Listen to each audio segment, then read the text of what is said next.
الله نحمده ونستعينه ونستغفره ونعوذ بالله من شرور أنفسنا وسيئات أعمالنا من يهده الله فلا مضل له ومن يضلل فلا هادي له أشهد أن لا إله إلا الله وحده لا شريك له وأشهد أن محمدا عبده ورسوله يا أيها الذين آمنوا اتقوا الله حق تقاته ولا تموتن إلا وأنتم مسلمون يا أيها الناس اتقوا ربكم الذي خلقكم من نفس واحدة وخلق منها زوجها وبث منهما رجالا كثيرا ونساء واتقوا الله الذي تساءلون به والأرحام إن الله كان عليكم رقيبا يا أيها الذين آمنوا اتقوا الله وقولوا قولا سديدا يصلح لكم أعمالكم ويغفر لكم ذنوبكم ومن يطع الله ورسوله فقد فاز فوزا عظيما أما بعد فإن خير الحديث كتاب الله وخير الهدي هدي محمد صلى الله عليه وسلم وشر الأمور محدثاتها وكل محدثة بدعة وكل بدعة ضلالة وكل ضلالة في النار.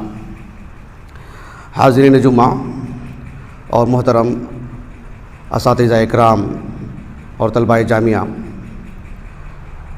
آج کے اس خطبہ جمعہ میں فی الحال ہندوستان کا ایک سلگتا ہوا موضوع، اس سے متعلق میں کچھ باتیں آپ کے سامنے رکھوں گا. پچھلی 8-10 دن میں ہندوستان میں ایک طرح کی بے چینی اور بے اطمینانی دیکھی جا رہی ہے اس معاملے کو لے کر کہ اللہ رب العالمین کا کلام قرآن مجید پر طرح طرح کی باتیں کی جا رہی ہیں. ان باتوں میں کتنا دم ہے، کتنا وزن ہے، یہ کہنے والا بھی جانتا ہے. اللہ سبحانہ و تعالیٰ نے قرآن مجید کو پوری دنیا کے لیے کتاب ہدایت کے طور پر نازل کیا ہے.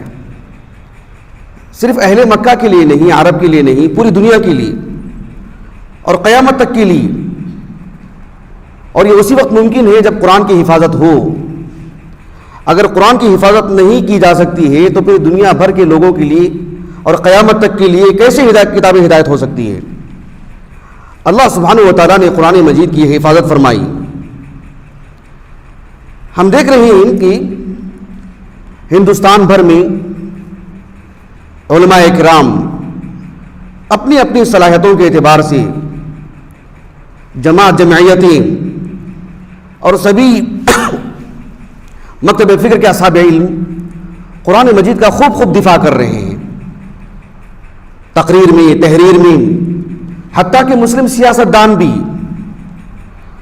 حتیٰ کہ وہ مسلمان بھی جن کا تعلق کھیل کود کی دنیا سے ہے، فلمی دنیا سے ہے، اور بہت سارے غیر مسلم جو سنجیدہ ہیں اور سوشل میڈیا میں کام کرتے ہیں، انہوں نے بھی دکھ اور درد کا اظہار کیا اور کہا کہ ہندوستان کی جو فضا ہے، جو ایک اچھا ماحول ہے، اس کو بگاڑنے کی کوشش کی جا رہی ہے. اور سب سے حیران کن بات یہ ہے کہ پچھلی تقریباً 1300 سالہ تاریخ میں جن لوگوں نے مواد فراہم کرتے رہے، دلائل اکٹھے کرتے رہے اور لوگوں کو بتانے کے لیے کہ قرآن مجید میں تحریف ہوئی ہے، قرآن مجید میں تبدیلی ہوئی ہے، فلاں اور فلاں صحابی نے تبدیلی کی ہے، ایک خاص جماعت نے ہمیشہ سے اس پر جو کام کرتی رہی ہے وہ بھی اس شخص سے علیحدگی اختیار کر لی ہے. اللہ تعالیٰ نے جیسے کہ قرآن مجید میں فرمایا سورۃ الحشر میں، کمثل الشیطان اذ قال للانسان اکفر فلما کفر قال انی بریء منک انی اخاف اللہ رب العالمین. یہی صورتحال، اس کو جنہوں نے مواد فراہم کیا، جنہوں نے اس کو کھڑا کیا، اس کا نظریہ جنہوں نے بدلا، اتنا اعتماد جنہوں نے پیدا کیا اس کے دل میں یہ قرآن میں تحریف ہوئی ہے، وہی جماعت جو ہے اس سے الگ ہو چکی ہے. اس سے اندازہ لگائیے کہ قرآن مجید کی جو ہیبت ہے، اس کی جو عظمت ہے اور اہل اسلام کی جو خدمت ہے کتنی کام کرتی ہے باذن اللہ تعالی. قرآن مجید کی اللہ رب العالمین نے جو حفاظت فرمائی ہے، اس موضوع سے متعلق جو آیت کریمہ ہے ہم سب جانتے ہیں، چھوٹی عمر سے سنتے آ رہے ہیں. سورۃ الحجر کی آیت کریمہ ہے، آیت نمبر 9 ہے غالباً. اللہ تعالیٰ نے فرمایا انا نحن نزلنا الذکر وانا له لحافظون. یہ اس موضوع کی اصل ہے یہ آیت کریمہ. میں قرآن مجید کی جو حفاظت کا جو معاملہ ہے وہ میں آپ کے سامنے رکھوں گا. حالانکہ اس شخص سے متعلق قانونی کارروائی ہو رہی ہے، یہ ایک الگ معاملہ ہے، لیکن اس نے جو بات کہی ہے علمی اعتبار سے اس کو ثابت کرنے کی ضرورت ہے. اور یہی سب سے اہم معاملہ ہے. قرآن مجید کی جو عظمت ہے اس کے دلائل کی وجہ سے، قوت استدلال کی وجہ سے میں آج کے اس جمعہ میں اور آنے والا جو جمعہ ہے ان 2 جمعوں میں اس بات کو میں آپ کے سامنے رکھوں گا انشاءاللہ. جہاں اعتقادی طور پر جذباتی طور پر ہمارا ایمان ہے کہ اللہ نے قرآن کی حفاظت کی، علمی اعتبار سے بصیرت کے ساتھ اس بات کو ہم جانیں کہ اللہ نے قرآن کی حفاظت کی ہے. یہ جو آیت کریمہ ہے میرا یقین ہے کہ یہاں جتنے لوگ بیٹھے ہیں معدود چند کے سب اصحاب علم ہیں، سب کو یہ آیت کریمہ یاد ہوگی. انا نحن نزلنا الذکر وانا له لحافظون. یہ آیت کریمہ سورۃ الحجر کی ہے. سب سے پہلے سورۃ الحجر کا میں آپ کو تعارف کروا دیتا ہوں، اس لیے کہ اس سورت سے متعارف ہونا بھی اس آیت کریمہ کے معنی مفہوم کو سمجھنے میں بہت بہت مدد ملتی ہے. یہ جو سورت ہے سورۃ الحجر ایک مکی سورت ہے بالاتفاق. عبداللہ بن عباس، عبداللہ بن زبیر صحابہ میں سے، اور امام مجاہد، اکرمہ، قتادہ بن دعامہ سدوسی، اسی طرح سے الحسن ابن ابی الحسن البصری، ابن شہاب الزہری، علی بن ابی طلحہ، مقاتل ابن سلیمان رضی اللہ عنہ اجمعین، ان سب اصحاب علم نے کہا کہ یہ مکی سورت ہے.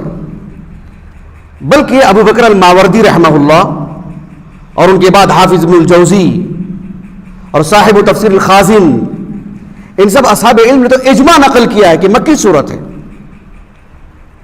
امام ابو جعفر محمد ابن جریر الطبری رحمہ اللہ نے اپنی تفسیر میں کہا کہ یہ جو سورت ہے جس میں 99 آیتیں ہیں، صرف ایک آیت کریمہ ہے جس میں اہل علم کا اختلاف ہے کہ مکی سورت ہے کہ مدنی.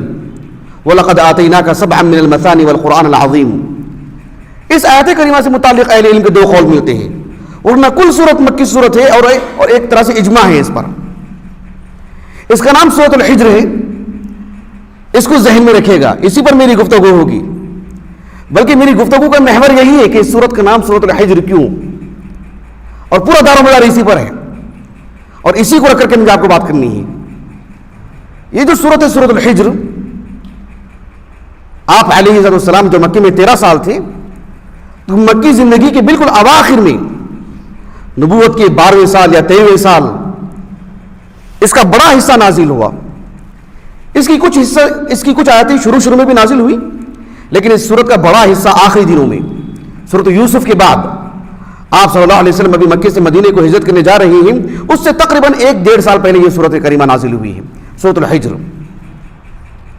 سورۃ الحجر میں بنیادی جو مقصد ہے اس سورت کا، وہ یہ کہ اہل اسلام کو تسلی دینا، انہیں ثبات قدمی کا مظاہرہ کرنے کی تلقین کرنا کہ یہ اللہ کی کتاب ہے، اللہ سبحانہ و تعالیٰ نے نازل کیا ہے، اور وہ ذات جو کہ ہمارا خالق ہے، سب کو پیدا کیا ہے، جزا و سزا وہی دیتا ہے، قرآن اسی نے نازل کیا ہے، تو یہ حق ہے آپ اس پر ثبات قدمی کا مظاہرہ کریں. یہ اس سورت کا مقصد ہے. اس سورت کا جو دوسرا بنیادی مقصد ہے وہ یہ ہے کہ جو کفار کے جو رؤساء ہوتے ہیں، کفار کے جو سرغنہ ہوتے ہیں، جن کے پاس مال ہے، جن کے پاس منصب ہے، اور جو چھیڑ خانی کا ہمیشہ ارادہ رکھتے ہیں، جو شرارتیں اپنے مزاج میں رکھتے ہیں، جو بس کسی نہ کسی کو کھڑا کرتے ہیں کہ اسلام سے متعلق، اللہ کی کتاب سے متعلق، نبی سے متعلق، مسلمانوں کی شبیہ سے متعلق گفتگو کرتے رہیں، جس سے آج بھی ہو رہا ہے. ان کی مزاج اور ان کی کیفیتوں کو بتایا گیا ہے، ان کی شرارتوں کو بتایا گیا ہے کہ معاشرے میں ایسے چند لوگ ہوتے ہیں جو اسی کے لیے رہتے ہیں. وَكَذَلِكَ جَعَلْنَا لِكُلِّ نَبِيٍّ عَدُوًّا مِّنَ الْمُجْرِمِينَ. اللہ سبحانہ و تعالیٰ نے کتاب اللہ کے ساتھ، نبی کے ساتھ ایک دشمن کو رکھی اللہ نے، تو یہ ہمیشہ کام کرتے رہتے ہیں. تو یہ اس سورت کا خلاصہ ہے. اس سورت میں جو باتیں اللہ نے بیان فرمائی ہیں، اس کی جو موضوعات ہیں، ہلکے پھلکے انداز میں آپ کو بتا دیتا ہوں کہ اللہ سبحانہ و تعالیٰ نے قرآن مجید کو نازل کیا ہے، اللہ اس کی حفاظت فرمائیں گے. یہ ذمہ داری اللہ نے کسی کو نہیں دی ہے، نہ کسی انسان کو، نہ کسی جن کو، نہ کسی ملک اور فرشتے کو، نہ کوئی اور غیبی طاقت ہے. اللہ سبحانہ و تعالیٰ بنفس نفیس اس کی حفاظت فرما رہے ہیں، کسی کو اس ذمہ داری نہیں دی اللہ تعالیٰ نے. یہ اس سورت کا ایک بڑا موضوع ہے. اللہ سبحانہ و تعالیٰ نے کہا کہ قرآن اللہ نے نازل کیا ہے، اللہ پر ایمان لائیں، اللہ نے جس نبی کو بھیجے ان پر ایمان لائیں. ابھی اللہ کون ہے؟ اللہ نے اس کا تعارف کروایا کہ اللہ نے آسمان بنائے، زمین بنائے. اللہ سبحانہ و تعالیٰ نے ہر چیز کو موزون ایک متعین مقدار میں اللہ نے بنائے. روزی روٹی بھی اللہ تعالیٰ متعین مقدار میں دیتے ہیں. اللہ سبحانہ و تعالیٰ نے قرآن چونکہ انسان پر نازل کیا تو آدم علیہ السلام کی تخلیق کا اس میں ذکر فرمایا, ان کا ازلی دشمن ابلیس کا اللہ نے ذکر فرمایا. پھر اللہ سبحانہ و تعالیٰ کے دین کو قبول کرنے اور نہ کرنے والوں کی کچھ تاریخ اللہ نے بیان فرمائی. ابراہیم علیہ السلام کا قصہ, لوط, شعیب, صالح علیہ السلام کے قصے اللہ نے بیان کیے. یہ کیسے کیسے اللہ تعالیٰ نیک بندوں کی مدد فرماتے ہیں, کیسے ان کا انجام اچھا ہوتا ہے اور ان کے مقابل کیسے دوسرے لوگوں کا انجام برا ہوتا ہے. پھر بھی آخر میں اللہ کے کو تسلی دی گئی کہ آپ دنیا پرستوں کو نہ دیکھیں, دنیا داروں کو نہ دیکھیں, یہ قرآن حق ہے جو آپ پر اللہ نے نازل کیا, اللہ آپ کی حفاظت فرماتے رہیں گے, آپ ثبات قدمی کا ہمیشہ مظاہرہ کرتے رہیں. وَاعْبُدْ رَبَّكَ حَتَّىٰ يَأْتِيَكَ الْيَقِينُ. یہ سورت کی موضوعات ہیں. اب اصل موضوع میں آپ کے سامنے رکھتا ہوں جو آیت کریمہ ہے, اِنَّا نَحْنُ نَزَّلْنَا الذِّكْرَ وَإِنَّا لَهُ لَحَافِظُونَ. میں سمجھتا ہوں سب کو آیت کریمہ یاد ہوگی, عوام و خواص سب جانتے ہیں کہ اللہ نے کہا کہ ہم نے قرآن کو نازل کیا اور ہم نے اس کی حفاظت کرنے والے ہیں. اس آیت کریمہ کی جو تفسیر ہے, اس آیت کریمہ میں حفاظت کی کس کس نوعیت کو بیان کیا گیا ہے وہ تو آنے والے جمعہ میں بیان کروں گا انشاءاللہ. آج کی جمعہ میں یہ بات مجھے بتانی ہے کہ یہ آیت کریمہ ہے کس صورت میں, سورۃ الحجر میں ہے. اہل علم کہتے ہیں کہ بالاتفاق اس کا نام سورۃ الحجر ہے. قتادہ ابن دعامہ سدوسی رحمہ اللہ وہ اس سورت کو سورۃ اصحاب الحجر بھی کہتے تھے. اہل علم کہتے ہیں کہ اس کا کوئی اور نام بھی ہے کتب تفاسیر میں یا اسماء السور پر جو کتابیں لکھی گئی ہیں علوم القرآن پر, کہیں اور اس کا نام مذکور نہیں ہے سوائے اس ایک نام کی, سورۃ الحجر. بار بار اس لیے کہہ رہا ہوں کہ بات راسخ ہو جائے, جو بات مجھے آپ کو سمجھانی ہے. اس سورت کا نام ہے سورۃ الحجر. اس سورت کا نام سورۃ الحجر کیوں ہے؟ بات بالکل واضح ہے. اس سورت میں اللہ سبحانہ و تعالیٰ نے اواخر میں ایک قصہ بیان فرمایا اور کہا وَلَقَدْ كَذَّبَ أَصْحَابُ الْحِجْرِ الْمُرْسَلِينَ. مجھے جتنا یاد آ رہا ہے غالباً اس آیت کا نمبر 80 ہے, مجھے آیت نمبر یاد نہیں رہتی ہے, 80 آیت نمبر ہے غالباً, میں ابھی دیکھ کر آیا میں. تو اس صورت کا یہ جو آیت کریمہ ہے وَلَقَدْ كَذَّبَ أَصْحَابُ الْحِجْرِ الْمُرْسَلِينَ. اصحاب الحجر کون ہے؟ قوم سمود ہے. قوم سمود کا ذکر کتنی مرتبہ ہوا ہے قرآن میں؟ سورۃ الاعراف میں, سورۃ النمل میں, سورۃ الصاد میں, سورۃ قاف میں, سورۃ فصلت میں. قرآن کی کئی ایک سورتوں میں قوم سمود کا ذکر ہوا ہے. اللہ سبحانہ و تعالیٰ نے صالح علیہ السلام کی جو قوم ہے قوم سمود, صالح علیہ السلام کی قوم کا اللہ نے جب بھی نام لیا قوم سمود, یہی تو ہے نا. سورۃ النمل میں اللہ نے کہا وَلَقَدْ أَرْسَلْنَا إِلَىٰ ثَمُودَ أَخَاهُمْ صَالِحًا. وَلَقَدْ أَرْسَلْنَا إِلَىٰ ثَمُودَ. اللہ سبحانہ و تعالیٰ نے ثمود کہا. ثمود کا نام کثرت سے آیا ہے قرآن مجید میں. صرف اس ایک اکیلی صورت میں اللہ سبحانہ و تعالیٰ نے اسی قوم کو جو قوم سمود ہے, صالح علیہ السلام کی قوم ہے, اسے اللہ نے اصحاب الحجر کہا. یہ بہت اہم بات ہے. اس بنیاد پر اس کا نام سورۃ الحجر ہے. آپ کو معلوم ہونا چاہیے عربی زبان میں الحجر کا معنی کیا ہے. ابن فارس رحمہ اللہ ان کی جو معجم ہے معجم مقاییس اللغہ, اس میں انہوں نے حجرہ کا جو مادہ ہے اس میں انہوں نے جو معنی بتایا ہے, کہا کہ اس کا ایک ہی معنی آتا ہے, اس کے ابواب کا ہی معنی ایک ہی بنیادی. حجرہ کا بنیادی معنی کیا ہے؟ انہوں نے کہا المنع والاحاطۃ علی الشیء. المنع کسی چیز کو روکنا, پرزور طریقے سے دفاع کرنا, کسی چیز کا ایسا احاطہ کرنا کہ کوئی اندر آ نہ سکے, کوئی اندر سے باہر جا نہ سکے, اس کو کہتے ہیں عربی زبان میں حجرہ. انسان کی جو عقل ہوتی ہے, عقل عربی زبان کا لفظ ہے. عقل کو بھی عقل کیوں کہتے ہیں اس کی بھی ایک وجہ بتائی جاتی ہے, لیکن عقل کے لیے عربی زبان میں ایک اور لفظ آتا ہے الحجر. حجر کہتے ہیں انسان کے عقل کو. کیوں کہتے ہیں انسان کے عقل کو حجر؟ اس لیے کہ لأنه يمنع اتيان ما لا ينبغي. انسان کی جو عقل ہے اسے تمیز سکھاتی ہے, کیسے کھانا چاہیے, کیسے جو ہے اٹھنا بیٹھنا چاہیے, کیسے گفتگو کرنی چاہیے, کیسے ان چیزوں سے رکنا چاہیے جو انسان کے وقار کے خلاف ہیں, جو انسان کے وقار کا لحاظ جس میں ہوتا ہے انہی چیزوں کو کرنا چاہیے. گفتگو میں, چلن پھرن میں, سوچ میں, ہر اعتبار سے ان چیزوں سے بچنا چاہیے جو انسان کو داغدار کر دیتی ہیں. انسان کی عقل ان سب چیزوں سے روک لگاتی ہے, انسان کی حفاظت کرتی ہے. اس وجہ سے اسے عقل سے حجر کہا گیا. جیسے کہ اللہ تعالیٰ نے کہا ہے قرآن مجید میں هل فی ذلک قسم لذی حجر.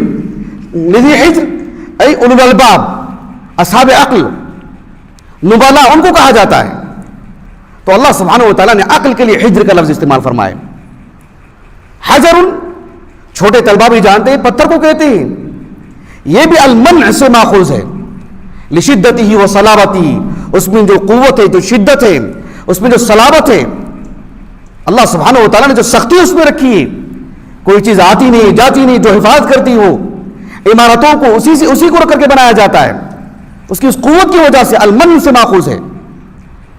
بیت اللہ الحرام، کعبۃ اللہ کا جو وہ حصہ جو شمال کی جانب ہے مدینے کی طرف، اس سے جڑا ہوا حصہ جسے حجر کہا جاتا ہے، اسے عامۃ الناس حتیم بھی کہتے ہیں.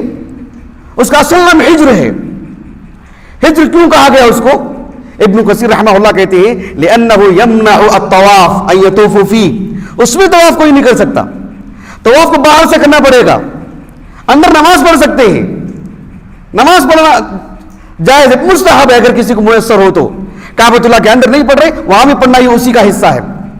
لیکن طواف اندر سے نہیں کر سکتے ہیں، طواف کو باہر سے کرنا پڑے گا، اس لیے کہ وہ حجر ہے. وہ اللہ سبحانہ و تعالیٰ نے قرآن مجید میں فرمایا سورۃ الفرقان میں، یوم یرون الملائکۃ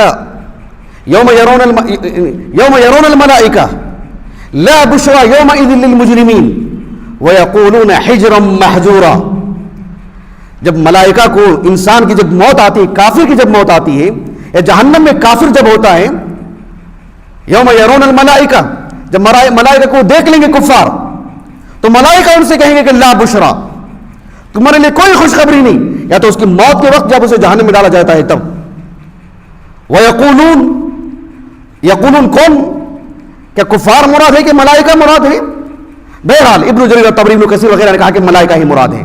وَيَقُولُونَ، یعنی ملائکہ ہی کہیں گے ان سے کہ حجرا محجورا، حجرا محجورا یعنی حراما محرما، منعا باتا. یہ معنی اس کا مکمل منع ہے آپ کے لیے. ایک مومن کو جیسے جنت کی خوشخبری دی جا رہی، تمہارے لیے نہیں، حجرا محجورا، تمہارے لیے تو سخت پابندیاں ہیں، جنت نہیں ہے تمہارے لیے، خوشخبری نہیں ہے تمہارے لیے.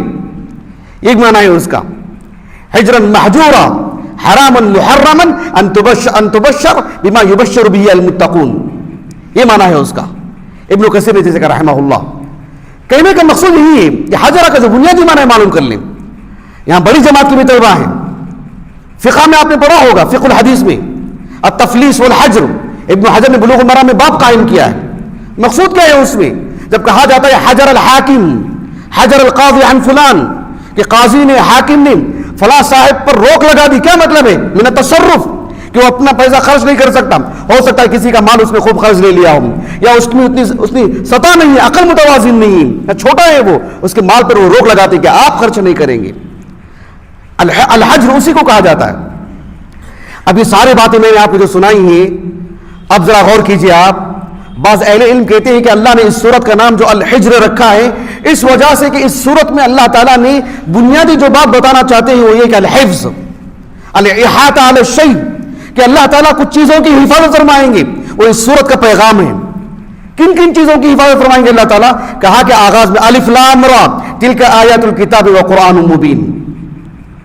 اس کے بعد اللہ نے کہا ربما یود الذین کفروا لو کانوا مسلمین. چند آیتوں کے بعد اللہ نے کہا انا نحن نزلنا الذکر وانا له لحافظون. کہ الحجر ہے، یہ سورت ہی الحجر ہے. اس میں اس بات کی طرف دعوت دی جا رہی ہے، اس بات کا پیغام دیا جا رہا ہے، اور بلکہ خوشخبری دی جا رہی ہے، اور کفار کو دھمکی دی جا رہی ہے، اور ان کو جو چیلنج کیا جا رہا ہے یہ قرآن کی حفاظت ہوگی. کیوں؟ یہ الحجر ہے، یہ سورت الحجر ہے. اللہ سبحانہ و تعالیٰ نے اس سورت میں اس آیت کریمہ کو نازل فرمائے اور کہا کہ اللہ تعالیٰ قرآن کو نازل کی اور اللہ حفاظت فرمائیں گے. اب کون کیا کرے گا اس پر؟ کس پر انگلی اٹھا رہے ہیں آپ؟ صدیق اکبر پر انگلی اٹھاتے کہ اللہ سبحانہ و تعالیٰ کی ذمہ داری پر گفتگو کر رہے ہیں آپ؟ سبحان اللہ. ذرا غور کیجیے آپ، اللہ رب العالمین کی ذمہ داری پر گفتگو کی جا رہی. اللہ نے کہا کہ ہم اس کی حفاظت کرنے والے ہیں. چند آیتوں کے بعد اللہ نے کہا وَلَقَدْ جَعَلْنَا فِي السَّمَاءِ بُرُوجًا وَزَيَّنَّاهَا لِلنَّاظِرِينَ وَحَفِظْنَاهَا مِنْ كُلِّ شَيْطَانٍ رَجِيمٍ. اللہ نے آسمان کو مزین کیا. اللہ سبحانہ و تعالیٰ نے آسمان کی جو خوبیاں بتائیں، ایک یہ بھی کہ ہم اس کی حفاظت کرنے والے ہیں، کوئی جا نہیں سکتا وہاں پر، باتیں سن نہیں سکتا وہاں پر. وَحَفِظْنَاهَا مِنْ كُلِّ شَيْطَانٍ رَجِيمٍ. آسمان کی حفاظت کی بات کیوں کی گئی؟ یہ سورۃ الحجر ہے. اس میں الحفاظ، الحفظ نگہداشت نگرانی کی بات کی جا رہی ہے کہ اللہ سبحانہ و تعالیٰ ان سب چیزوں کی حفاظت کرتے رہیں گے. اہل ایمان اس دنیا میں مسلمان بھی کافر بھی ہیں. اللہ رب العالمین سے جب شیطان نے کہا کہ میں تیرے بندوں کو گمراہ کروں گا, اللہ نے کیا فرمایا؟ ان عبادی لیس لک علیہم سلطان, ان عبادی لیس لک علیہم سلطان الا من اتبعک من الغاوین. میرے بندوں کو تو گمراہ نہیں کر سکتا ہے, ان کے ایمان کو تو ہلا نہیں سکتا ہے. یہ بات کس صورت میں کی جا رہی؟ سورۃ الحجر میں. یا الحجر ہے یہ, اس میں حفاظت کی بات کی جا رہی ہے. اللہ سبحانہ و تعالیٰ نے اللہ کے رسول سے کہا کہ آپ فاصدع بما تؤمر واعرض عن المشرکین انا کفیناک المستہزئین. آپ ہمت نہ ہاریں, آپ اللہ کے پیغام کو پہنچاتے رہیں, چاہے آپ کے خلاف مال استعمال کریں, افراد استعمال کریں, منصب استعمال کریں, آپ کو جان کی دھمکی دی جائیں, نہیں, فاصدع بما تؤمر, آپ اس کے لیے کمر بستہ ہو جائیں. واعرض عن المشرکین, آپ کی حفاظت کا مسئلہ انا کفیناک المستہزئین, یہ سورۃ الحجر ہے. اس میں اللہ کے رسول کی شخصیت کی بات کی جا رہی ہے. ذرا غور کیجئے آپ. اب ان سب باتوں کو رکھ کر کے آپ اس پر بھی غور کیجئے کہ پورے قرآن میں جب بھی سمود کا نام آیا ہے, صالح علیہ السلام کی قوم کا نام آیا ہے, قوم سمود, یہاں پر اصحاب الحجر کیوں کہا گیا ان کو؟ اس لیے کہ اس میں حفاظت کی بات کی جا رہی ہے.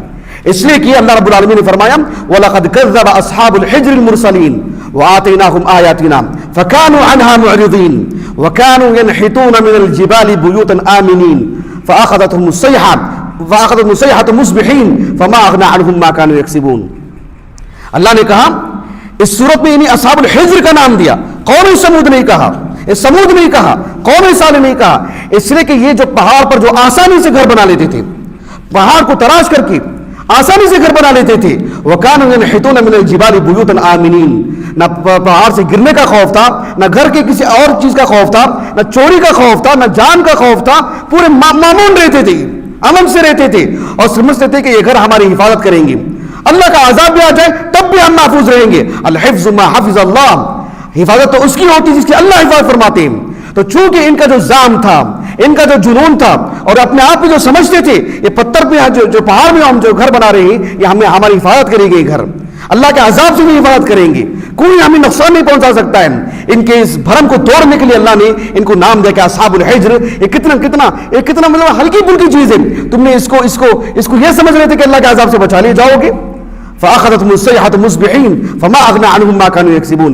اس لیے اس صورت میں اللہ نے انہیں اصحاب الحجر کہا ان کے دلوں کی بات کو بتانے کے لیے کہ وہ سمجھتے تھے کہ ہم محفوظ ہیں, وہ سمجھتے تھے کہ ہم مامون ہیں. اس صورت میں اللہ نے کہا محفوظ وہ ہے جس کے اللہ حفاظت کرے. اصحاب الحجر کے بھرم کو اللہ نے توڑا, تم محفوظ نہیں ہیں. اور اللہ کے رسول سے کہا انا کفیناک المستہزئین. قرآن کے بارے میں کہا انا نحن نزلنا الذکر وانا لہ لحافظون. یہ سورۃ الحجر کا پیغام ہے. سبحان اللہ العظیم. آخری بات, اللہ سبحانہ و تعالیٰ کے کلام پر ایمان لانا, اسے کتاب ہدایت سمجھنا, اسے کلام اللہ سمجھنا, اسے آخری رسول محمد پر صلی اللہ علیہ وسلم نازل ہوئی کتاب سمجھنا, اس پر ایمان لانا, یہ بہت بڑی غنیمت کی بات ہے, نعمت عظمیٰ ہے. اس لیے کہ جب انسان کی موت آتی ہے یا اسے جب جہنم میں ڈالا جاتا ہے وہ چیخ کے کہے گا وہ ربما یود الذین کفروا لو کانوا مسلمین. اللہ نے کہا الف لام را تلک آیات الکتاب وقرآن مبین ربما یود الذین کفروا لو کانوا مسلمین. کل ان کے دلوں میں تمنا ہوگی, خواہش پیدا ہوگی, یہ کہیں گی کاش کہ ہم بھی مسلمان ہوتے, ہم بھی اس کتاب پر ایمان لاتے. اس کتاب پر ایمان لانے کے بجائے, اس کتاب کی حفاظت پر ایمان لانے کی بجائے اس سے متعلق جو تشکیک پیدا کرتے ہیں, شک پیدا کرتے ہیں. سبحان اللہ العظیم. غور کیجیے آپ ذرا, جو اللہ کی کتاب کی حفاظت پر حرف برابر بھی گفتگو کرتا ہے باتفاق اہل علم کافر ہے وہ, جس کا یہ نظریہ ہو, جس کا یہ نقطہ نظر ہو, اور فلاں کی میں بات نہیں کر رہا ہوں, جس کا یہ نقطہ نظر ہوگا باتفاق اہل علم. کیوں؟ اس لیے کہ اللہ نے قرآن کی حفاظت کی بات کہی ہے. اب اس آیت کریمہ میں اللہ سبحانہ و تعالیٰ نے کس کس نوعیت کی حفاظت کی بات اس آیت کریمہ میں اللہ نے کی, اسے میں انشاءاللہ آنے والے جمعہ آپ کے سامنے رکھوں گا. اللہ سبحانہ و تعالیٰ سے دعا ہے کہ اللہ تعالیٰ ہمیں اللہ کا جو کلام ہے, آخری کتاب ہے, اس پر ایمان لانے, اس پر عمل کرنے, اس کا دفاع کرنے, اس کی نشر و اشاعت کرنے کہ اللہ تعالیٰ ہمیں سعادت دے, توفیق دے. وہ آخر دعوانا الحمدللہ رب العالمین.